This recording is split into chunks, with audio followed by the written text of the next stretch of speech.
用100期视频讲解全部1376款红白机游戏。大家好，我是雷文，欢迎收看红白机游戏终极鉴赏系列，今天是第35期。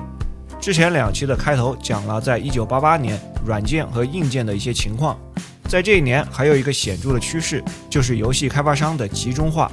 随着游戏复杂度的提升，开发周期拉长，成本上升，缺乏资金和技术的团队难以推出足够吸引玩家的产品，许多小团队开始转为专门外包型的公司，或者被大厂吸收重组。最有代表性的，之前介绍游戏时多次出现的东星软件，它和几家大厂进行了绑定，签订了长期的合作协议。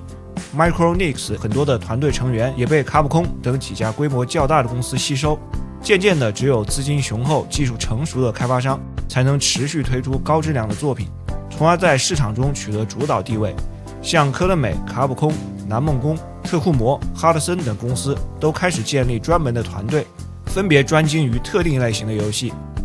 今天我们一起来看看88年4月发行的作品。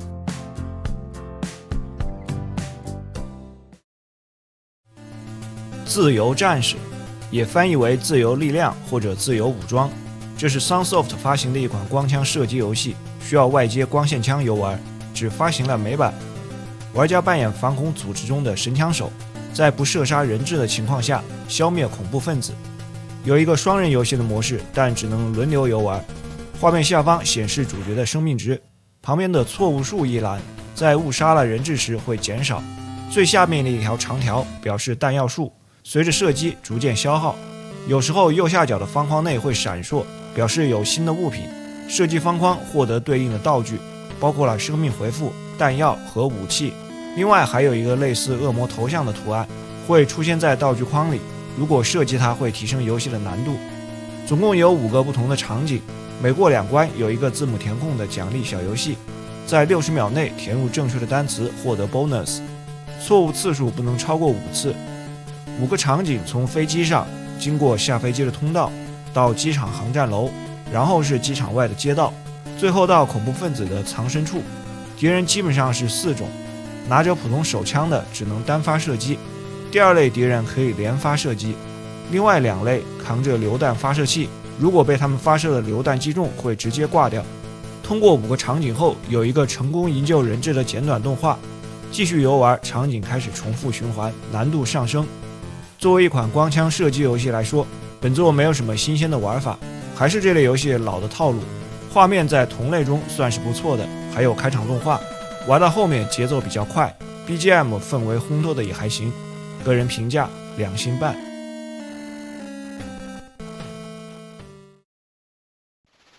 美国职业棒球 LJN 搭配阿特拉斯推出的棒球游戏，到目前为止没有记错的话，红白机上 LJN 所有的作品都是阿特拉斯给开发的。本作也是只发行了美版，英文名就叫做 Major League Baseball， 所以它是首批拿到了 MLB 美国职业棒球大联盟授权的游戏，但它没有得到美国职业棒球大联盟球员协会的认可。虽然用了当时真实球员的号码和参数配置，但没有球员的真实姓名。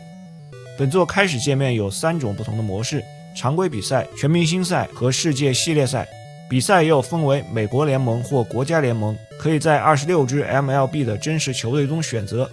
然后根据球员的具体数据配置阵容，确定每个位置上的首发。而在全明星赛的模式当中，可以从任意的队伍中选择队员来组队。来到球场开始比赛后，基本的框架玩法和之前的棒球游戏差不多。视角是从击球手的后面向前看，将球打出去以后切换成自上而下的俯瞰视角。和其他的几个棒球游戏不同的是，进攻时击球手只能在击球区里上下移动，击球动作也非常的笨拙。防守时投手投球的选择相当有限，投手的位置不能调整，只能控制弧度和速度。防守队员都很傻，球落地前外野手只会原地不动，操控防守的人员也相当令人捉急。另外还有一些和真实棒球比赛相违背的情况，比如很多的投手能投出时速超过160公里的球，球的物理特性模拟和实际情况差别很大等等。在画质的方面也没有什么特点，应该说相比之前的棒球游戏，画质反而退步了。人物的造型没有区别，所有的投手动作都一样，击球手的动作也是一样，虽然不同的人物有参数的差异，但没太看出实际体现出来的效果。BGM 有几首普通的球场歌曲，只能说拥有授权是这部作品唯一的亮点。在红白机上已经有了多款棒球游戏的前提下，这部作品没有太大的游玩价值，个人评价1星半。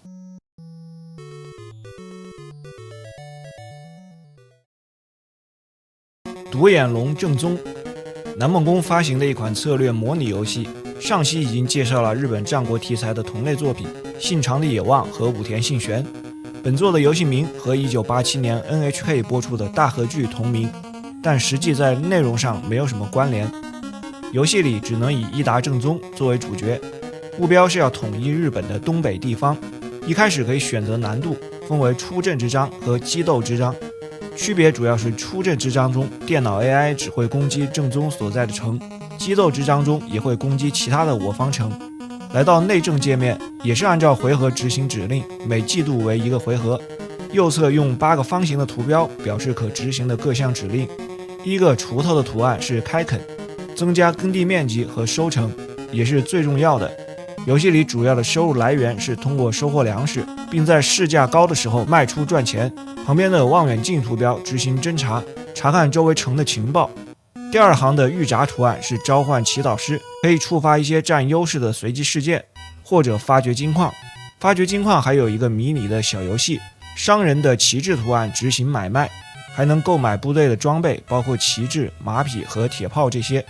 第三行剑的图案是提升士兵的训练度，每3次训练能玩1次小游戏，骑在马上然后射击目标，根据小游戏的表现决定训练的成果。旁边的士兵图案执行集结部署兵力、转移资源、移动和核战。第4行忍者的图案执行纪律，随机降低对手的粮食和兵力，但失败的几率较大。最后一个图标是系统的选项。来到战斗阶段，相同的兵种汇聚成一个方阵，方阵的大小根据士兵的数量分成了足轻、骑马、铁炮和旗帜4种，所以每次战斗只有这4个方阵。根据情况能设置不同的阵型排布，这里也是回合制。足轻价格便宜，但战斗力较弱，骑兵每回合可以移动2次，攻击力较高，铁炮远程攻击力强，近战很弱。旗帜队相当于本阵，先消灭本阵的一方获胜。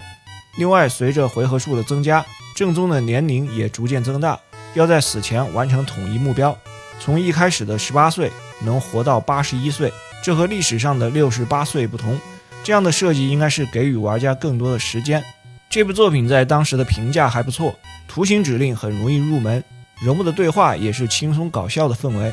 各种人物图形的绘制和表情都很到位，还有小游戏丰富了内容。强调内政重要性的同时，战斗操作简单，但也有一些策略。缺点是平衡性还稍有欠缺，游戏内容也比较少。个人评价3星半。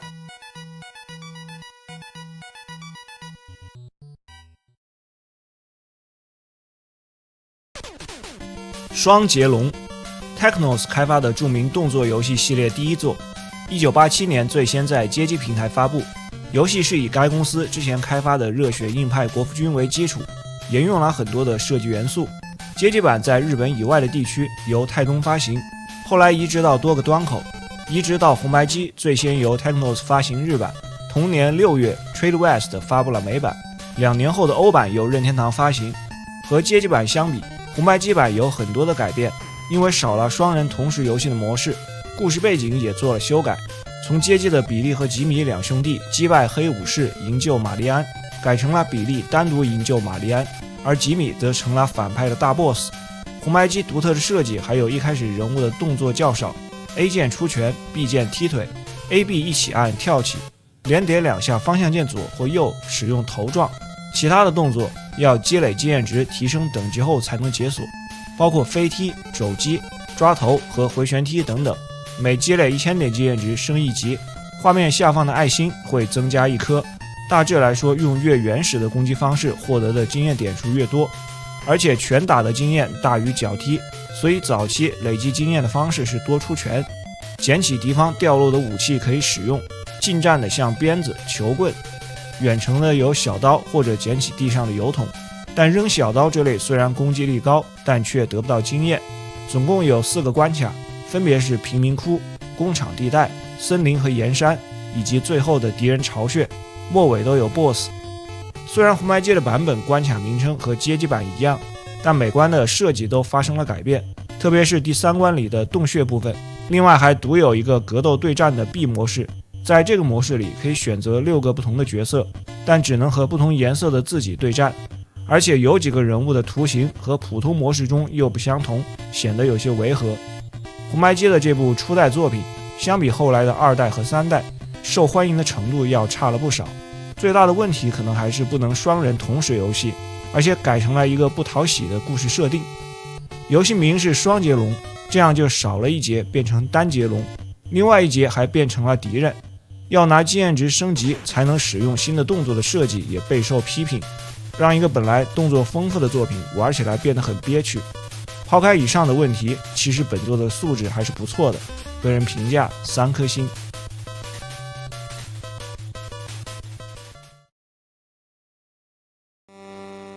庞魔之客这个游戏有日版和美版2个版本，分别由东宝和万代发行。日版的原名直译叫化身博士庞魔之客，美版名是化身博士与海德先生，改编自1886年英国小说家罗伯特·路易斯·史蒂文森的名作《化身博士》。因书中的人物杰吉尔和海德善恶截然不同的性格，后来杰吉尔和海德一词成为心理学双重人格的代名词，小说也多次被改编成音乐剧和电影。19世纪的英国，医学博士亨利·杰吉尔研究得出的结论：人类的心理是由善恶组成的。为了证明自己的理论，他发明了一种善恶分离的药物，在自己的身体上进行实验。服用了这种药，意味着这个温柔理性并有着善良之心的化身博士会变成性格残忍、野蛮、邪恶之心的海德先生，仿佛将自己的身心出卖给了魔鬼。后来即便不吃药，城市中的各种事件也会成为医生的心理压力，让他变成海德先生。游戏的目标是博士要到达圣雷曼教堂，与未婚妻米利森特举行婚礼。横版的场景里，当主角是杰吉尔博士的状态下，他向右穿过城市和公园，要避开炸弹和市民的干扰。除了 A 键跳跃之外，还可以用手杖进行攻击，但如果攻击蜜蜂以外的敌人，他会感受到压力，所以几乎没有攻击手段。如果在建筑物门前按方向键上，可以进入门内躲避1秒钟左右的时间。画面顶部的第1条是生命值，第2条是压力值，受到伤害，压力表向左消耗，到达最左边会变成另一个人格的海德先生。在海德先生的状态下，场景变成向左滚动的恶魔世界，除了跳跃和出拳之外，还可以通过按住上键攻击来释放精神波。击败怪物压力表会向右倾斜，量表到达最右侧时变回化身博士，此时生命值也会恢复。除了常规的生命值耗尽死亡，在邪恶模式下，向左走的位置如果大于了向右的善良模式，将会受到雷击的惩罚，游戏也会结束。另外，化身博士可以和瑞秋夫人会面来降低一定的压力。总共6个关卡，美版的顺序是城镇、公墓、城镇、公园、公墓再到街道。日版和美版的关卡顺序不同，部分图形和内容也有些差异。作为一款动作游戏，它本身的素质肉眼可见的差，后来还被一些媒体列入了最糟糕的红白机游戏之一。缓慢的节奏、迟钝的操作也让游戏变得难以推进，但设计理念很耐人寻味。作为好人杰吉尔博士，他不但被动物欺负、猫追狗咬、被鸟拉屎，还被小孩打弹弓，被人扔炸弹都不能还手。作为海德先生，眼里的世界丑陋而可怕，房屋倒塌，人类也变成恶魔，不愧是文学小说改编的内容。游戏评价1星半。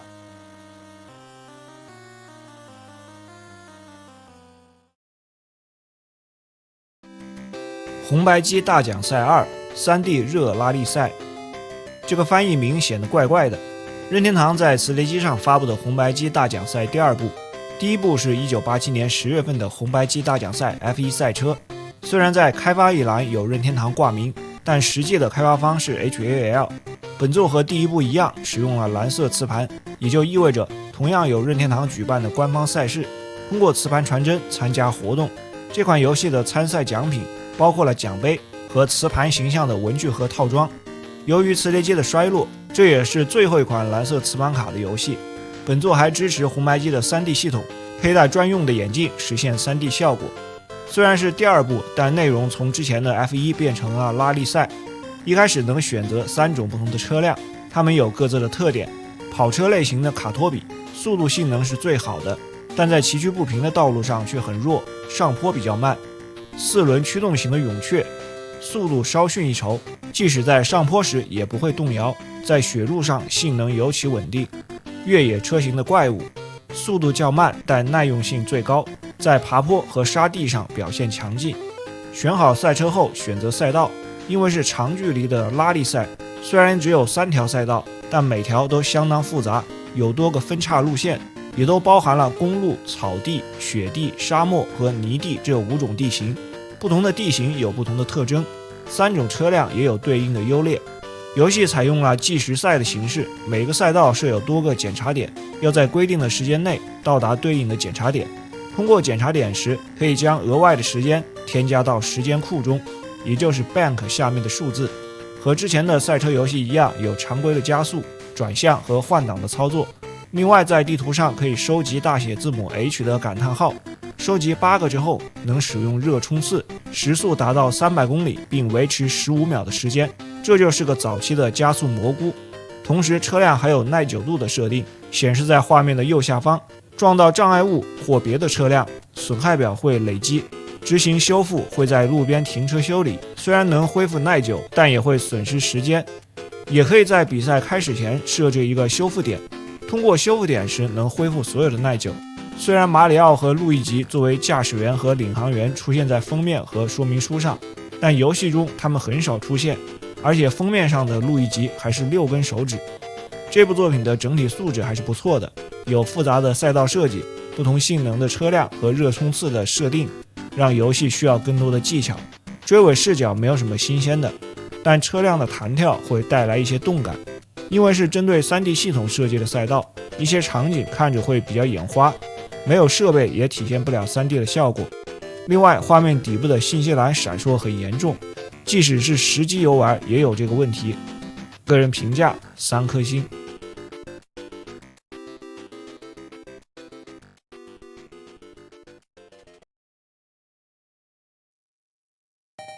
假面骑士 Black 对决影月。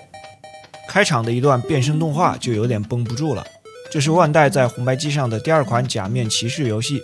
第一部是2个月前发布的卡带《假面俱乐部》，而本作推出的是磁盘版，以假面骑士 Black 为主角。该剧集的播出时间是1987年10月到1988年的10月，所以游戏发布时剧集正在热播。本作是横版的动作类，没有太多乱七八糟的元素，加上最后的 BOSS 战总共是6个关卡，前5个关卡每个又分成了3个小关，这些关卡都很短，每个小关有一个小的 BOSS， 关卡的末尾有本关的大 BOSS， 所以游戏里的 BOSS 数量倒是很多。和所有的 BOSS 战斗，画面上方都有一个倒计时，获胜后根据剩余的时间恢复血量。操作上，左右方向键控制移动，方向键上是踢腿攻击， A 键跳跃，左右方向键加跳跃键是翻跟头。由于人物移动相当的缓慢，翻跟头成了加速的工具。B 键出拳也可以下蹲出拳。对于操作的设定有个很大的问题，移动、跳跃和攻击都不能同时执行。出拳时站着不动还好，跳跃只能原地向上，如果要实现在空中移动，只能在跳到顶端时按左右方向键触发必杀技 Right Kick， 或者在最高点按方向键上触发必杀技劈砍。在每关末尾的大 BOSS 战时，人物在画面中的比例会变大，大约是普通状态的2倍大小。按下暂停键调出指令菜单，第2个多只眼的选项可以显示对手的力量、跳跃速度和攻击力以及弱点区域。第3个选项生命值充能，可以用生命值给3个必杀技补充能量，提升对应的杀伤力。在第2关和第4关是骑着摩托车的战斗，一边飙车一边出拳攻击敌人，这个时候的技能也会有些不同。最后的 BOSS 是影月，和主角只是颜色不同，而且拥有相同的招式。能看得出这款游戏从各个方面都忠实地还原原著，甚至不惜用蹩脚的操作方式实现角色的必杀技，加上手感不佳还有延迟，这样的操作玩起来相当的让人捉急，难度也不低。我想可能也只有原作真正的铁粉才会喜欢这样的游戏，个人评价2颗星。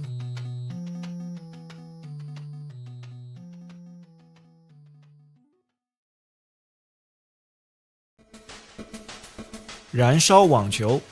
这是杰里可的体育游戏燃烧系列的第2部，第1部是1987年6月的燃烧吧职业棒球，这也是红白机上第3款网球游戏。在画面和人物的设计上，和之前的棒球游戏一样，用了一种写实的风格，可能是杰里可想要树立自己体育系列的特色，也和之前的网球游戏区别开来。有单人和双人模式，这里双人模式为单场表演赛，单人模式相当于锦标赛，赢得7场比赛能得到冠军奖杯。男女各有8名球手，共有16个可选角色。比赛按照性别分开进行，男子比赛5盘3胜，女子3盘2胜。这些选手都有自己的特点，可以在档案中进行查看。比如有的擅长发球和截击，有的擅长吊球，有的移动速度快等等。确定球员后，在硬地、红土和草地3种场地中选一种开始比赛。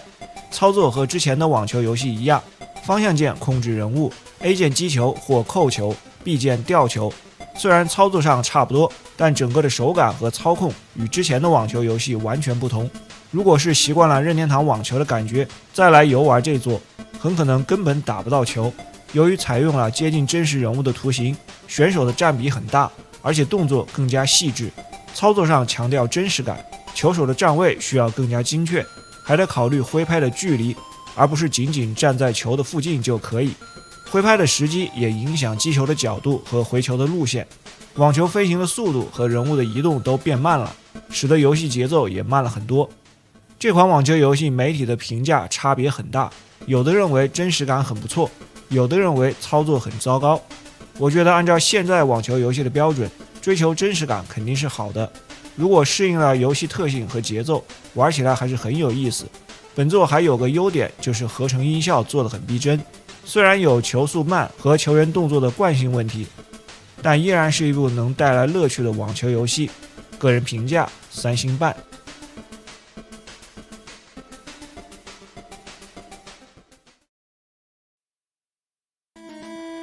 怒2怒号成圈系列的第2部作品，红白机上的初代是1986年12月发布的，本作也是从街机移植过来。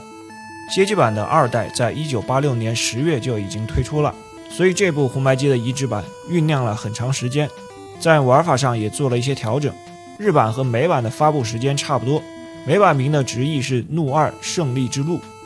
移植版的开发由 Micronix 完成，日版由 K Amusement 发行，美版 SNK 发行。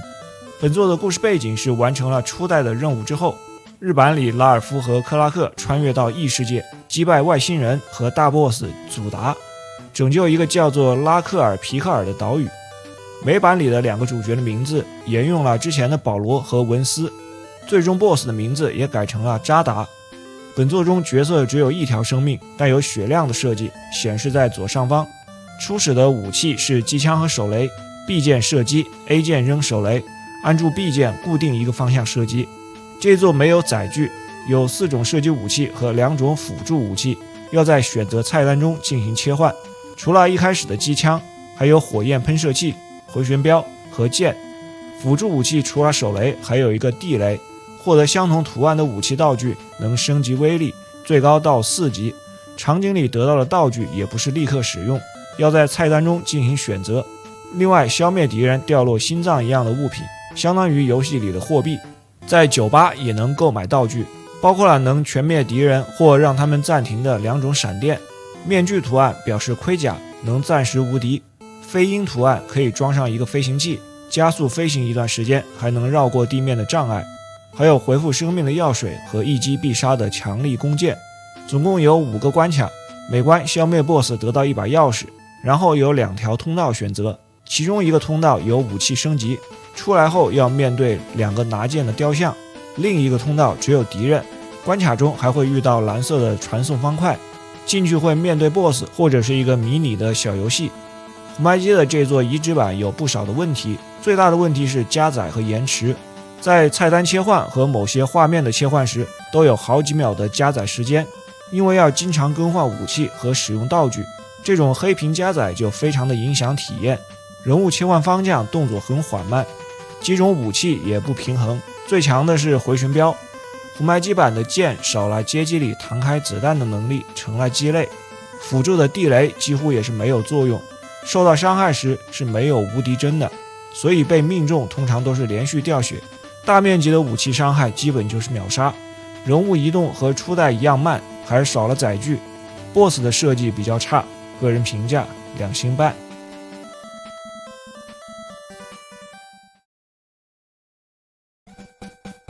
乌帕王子，科乐美发布的平台动作游戏只有日版，一开始是在磁碟机上发布，1993年重新发布了一个卡带的版本，两个版本有点区别。卡带版为了弥补音源的不足，重新制作了游戏的音乐，同时还增加了简单和普通2种游戏难度。另外，这个游戏在国内还有一个未授权的蜡笔小新的换皮版。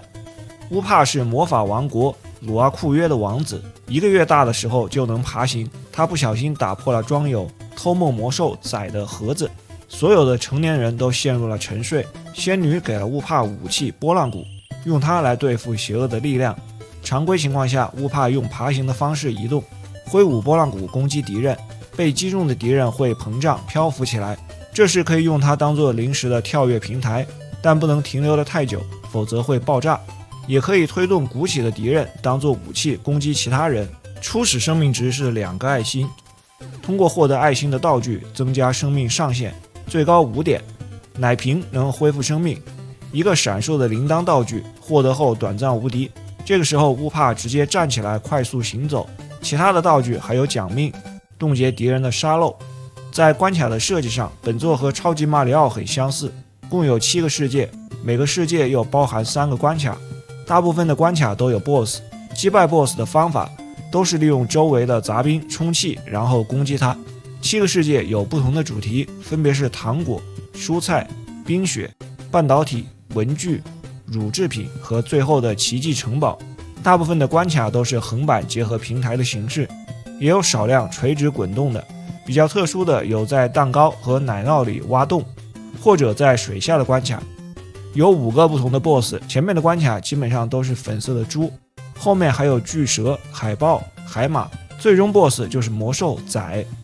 这款游戏没有太新鲜的元素，但基本的素质很扎实，各方面都属于科乐美的常规发挥。各类不同的主题和地方的角色很可爱，游戏的氛围轻松，关卡的设计也很不错，个人评价3星半。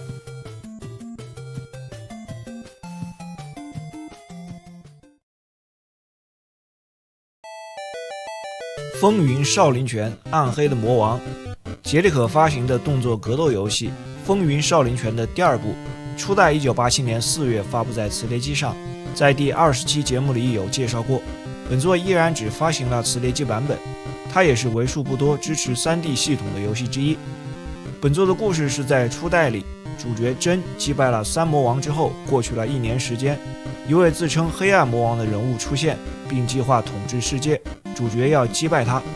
和前作一样，依然是1v1的格斗形式，每个角色的武功和招式的名字很有意思。相比前作复杂而蹩脚的操作设计，本作的操作上做了一些改进，但也比较复杂。同样分为上中下3段攻击， B 键出拳， A 键踢腿。上段出拳或踢腿组合方向键上，下段攻击结合方向键下，中段攻击不使用方向键，单独按方向键上前下是防御对方的3段攻击，只能防住对应的段位，同时按下 A、B 键跳跃，结合方向键跳向不同的方位。另外主角有3种必杀技，分别是飞燕掌五角、牵手破坏弹和天翔刺旋脚。人物的血条旁边有一个宝石，3种必杀技分别对应着蓝、黄、红3种颜色的宝石，通过选择键切换当前装备的必杀技，方向键下加 A、B 键使用必杀技。本作的敌方角色只有5个人，每个人都有自己独特的技能。第一个对手叫真二世，是主角的克隆体，招式和主角一样，但必杀技只有飞燕掌五角。第2个对手祥宝，使用的是华山鹰王拳，必杀技叫鹰王爪破掌。第3个太玉，武功名叫做五代妖牙拳。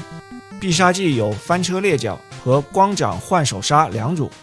第4个印度和尚豪达曼使用的罗汉拳，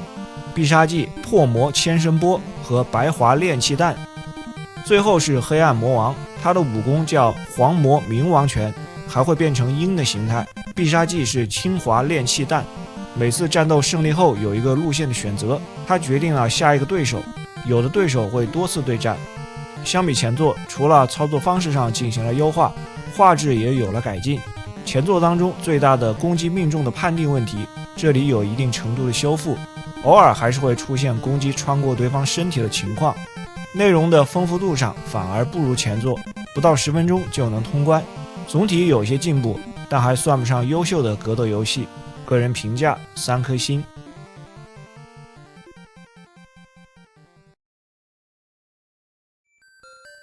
红白机侦探俱乐部消失的继任者前篇，这是任天堂推出的侦探冒险系列作品，其他的厂商要推出什么系列内容，都要想个好听的名字，以便吸引玩家。任天堂出一个系列作品，只需要在前面加一个 Famicom， 赛车系列就叫红白机大奖赛，侦探系列就叫红白机侦探。本作是系列的第1部，分成前篇和后篇，后篇在6月份发布。第2部作品站在身后的少女1年以后发布，都只发行了磁盘版。2部作品在2021年于 Switch 上发布了重制版。主角是枯木侦探社社长枯木俊介的助手，一名17岁的少年侦探，在受到他人收留并苏醒之后，了解到自己因不慎摔下悬崖而出现了间歇性的失忆。重新回到事发现场之时，遇到了侦探社的另一个助手菊步美。据步美称，主角正在调查富豪林成家的当家林成菊的突然死亡，他的突然死亡以及继承人的失踪，引发了整个林成家的混乱。主角前往林成家族的豪宅以及学校等地，逐步接触与案件有关的人物，包括冷静的管家、沉默寡言的女仆、态度暧昧的亲戚等等。每个人似乎都有隐藏的秘密，围绕着遗产继承权展开的利益冲突，以及传言中的林成家的诅咒。相传林成家族的成员会在死后死而复生，并杀掉任何觊觎家族宝藏的人。玩法上是传统的文字冒险类型，一些常规的指令、询问、检查、拍摄、展示和前往这些指令系统是优化过的，不同的情况出现的可选操作不一样，去除了不必要的部分。本作带有神秘的元素和恐怖悬疑的氛围，整体上更强调欣赏故事，相对弱化了推理和解谜的部分。随着调查的推进，开始出现连续的杀人事件，主角还要挖出之前死者的尸体。调查一段时间后，回到自己的办公室，整理调查内容，能够帮助逐渐恢复记忆。随着记忆的恢复，也隐约察觉到这桩案件与自己的过去有着千丝万缕的联系。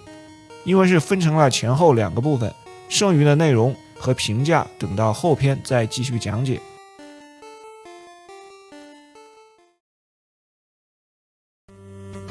战车战略沙漠之狐，这是 Camco 开发的一款战略模拟游戏，以2战的北非战场为主题，发行了日版和美版。美版的游戏名直译过来叫做沙漠指挥官，由 Seika 发行。基本上当时 Camco 大部分的美版游戏都是通过这家公司发行的。2个版本的内容有些差异，日版的名字用的是沙漠之狐，它指的是2战时德军的指挥官隆美尔，所以在日版里玩家控制的是德军。5个战役的名字也是和隆美尔相关的，分别是隆美尔的演习、胜利之路、托布鲁克战役、激战迪里波里和北非阵线。而在美版当中，设定里玩家扮演的是巴顿和蒙哥马利率领的盟军，但实际上只是替换了几个明显的代表阵营的图形和战役名，模糊了双方的阵营，内容上是一模一样的。开始游戏的时候可以选择和电脑对战或者双人对战，双人对战能够设置各自的单位数量，然后在5个战役中选择。5场战斗中电脑的 AI 没有区别，后面的战役敌方单位的数量会更多。战役的目标都是占领敌方总部或者消灭所有的敌对势力。每场战役双方单位数量是确定的，也不能生产单位。早期的这种2战战略游戏还没有装备的型号，双方的单位类型都是一样。地面部队类型有坦克、装甲车、野战炮、高射炮；步兵、运输卡车、补给车和司令部。飞行部队有轰炸机和战斗机2种。双方接触战斗时会有一个简短的战斗动画，每个单位都是从10点数量开始消耗。不同类型的单位有不同的参数，机动性、射程也都有差异。游戏里还引入了兵种相克的理念，比如轰炸机对坦克等地面单位很强，但对战斗机和高射炮很弱；装甲车移动速度快，对运输和补给卡车很强，但对坦克和轰炸机很弱等等。所有的机械单位移动都需要消耗燃料，可以通过补给车或者城镇和机场进行补充。地图上的地形对地面部队的移动力和燃料的消耗都有影响。公路地形移动力最强，燃料消耗少，其次是沙漠和草原，最难移动的是荒地。另外，阵地和绿洲的地形能增加地面单位的防御。这部作品当时在北美和日本的媒体评价差异比较大，北美的媒体普遍评价较高，认可游戏的题材，操作简略，容易上手，并具备了当时大部分的战略元素，也有一定的策略性。日本媒体评价偏中庸，提出的缺点主要是图形单调，后期过于简单，缺乏耐玩性。还有个问题是可以使用较弱的单位引诱敌人远离总部。个人评价3颗星。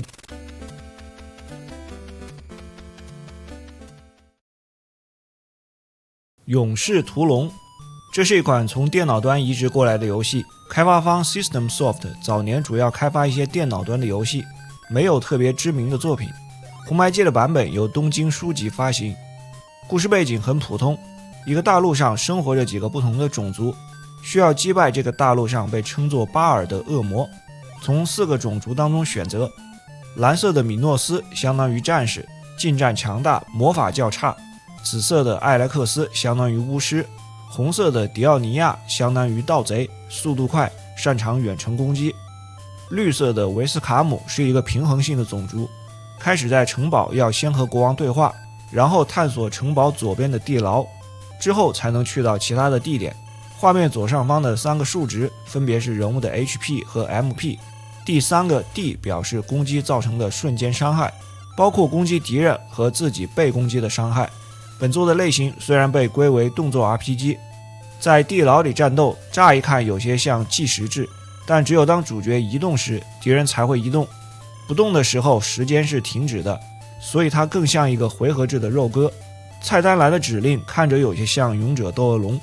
法术随着人物的升级习得，总共有9种，实际上4个职业都习得同样的法术，区别只是同一种魔法，战士要很高的等级才能学会，而且它的可用魔法点数很少，相反巫师低等级就可以学会。整个的流程需要收集10个卷轴，卷轴讲述了恶魔巴尔的故事以及如何击败他，然后恢复存放在神殿中的圣剑，用圣剑消灭最终的 BOSS。 从初始的城堡地牢中收集前2个卷轴和一个英雄戒指，把戒指交给国王后才能访问旅馆，执行购买装备、物品、住宿、恢复体力和保存游戏等操作。装备都有重量，根据负重的不同，每个种族有适合自己的专属装备。还可以赌博，下注猜右侧的牌比左侧的大还是小，角色魅力值的高低会影响胜负。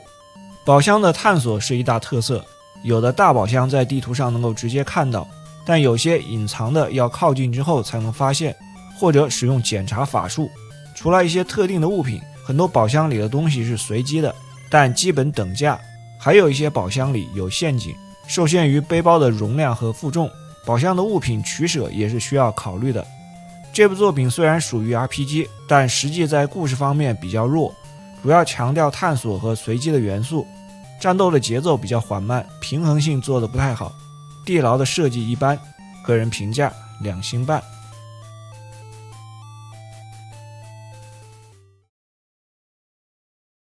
88年4月的游戏还没讲完，为了平衡时长，剩下的下期接着讲。以上就是本期的全部内容，感谢您的收看，我们下期再见。